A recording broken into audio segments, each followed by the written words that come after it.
And that the days of easy money might be coming to a close.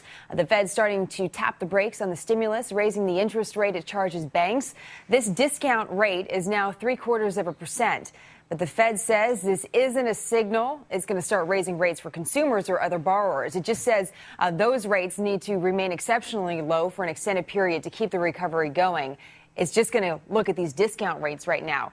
Yu-Dee Chang is the principal trader at ACE Investments. He's joining us this morning. And so, Yu-Dee, what do you make of the market reaction so far to this news? Very interesting question. It's basically two schools of thought, right? One is we take what Fed said at face value and saying that, it doesn't really mean there'll be higher interest rates to come. Or the second school of thought is this is the beginning of the so-called rate raising cycle. So what school are you in? Well, I think it still remains to be seen. I'm actually in the camp that interest rate probably should remain low for an extended period of time, like what the Fed said. So the interest rate, meaning the interest rate that affects consumers. That's correct. Well, that's what the Fed is saying. What we're doing is basically return to normalcy in our operations rather than trying to raise interest rate. And they went to great length, like you were saying, swears the fact that it's not going to raise the borrowing costs for consumers and companies. What do you make of the timing?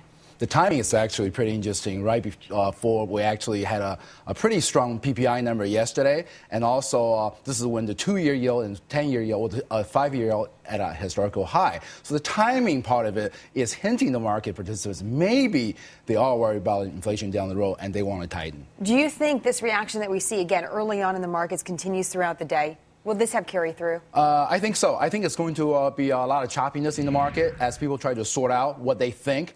So, like you were saying, stock indices are down this morning. However, from the lows, they actually have bounced back up a little bit. Well, but here's a buying opportunity. If you look at this, kind of a pullback as what we've seen in the markets this week, would you take it as such? Would you take it as, well, I'm going to be cautious too and step back? How do you behave in this environment? Yeah, I think overall environment tells me for the rest of this year, balance of this year, that we should be buying on dips and selling on rallies. I don't believe the market is going to go too far ahead to the upside, nor to the downside for that matter. So any dips up on stabilization, I personally view it as a buying opportunity. Okay, so let's just talk a little bit about interest rates as far as the Fed fund rate and when we might see a raise there. James Bullard, the president of the Federal Reserve Bank of St. Louis, said yesterday that a rate raise is as far away as it's ever been, that we might not see it until 2011. Do you believe that? I think they're probably going to be raising the federal funds rate a little bit down the road. People are expecting maybe this the year? third quarter this year. And so, yes. So that being what it is, you see a rate raise sometime this year.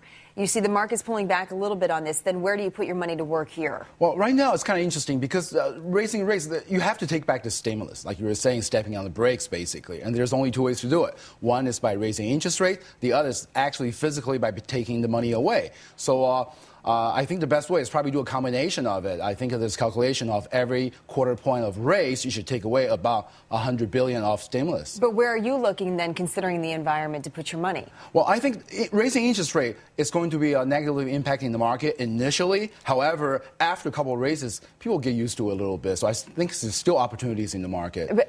But where specifically? Where specifically? I think financials still should be looked at. Of course, they will go through a lot of turmoils, but that's one way to look at. Of course, a little bit of inflation related, maybe in the oil or even the precious metals still. Okay. Well, Yu-Dee, thank you very much. Yu-Dee's going to be with us throughout the morning here. In the meantime, Ashley, over to you in London now.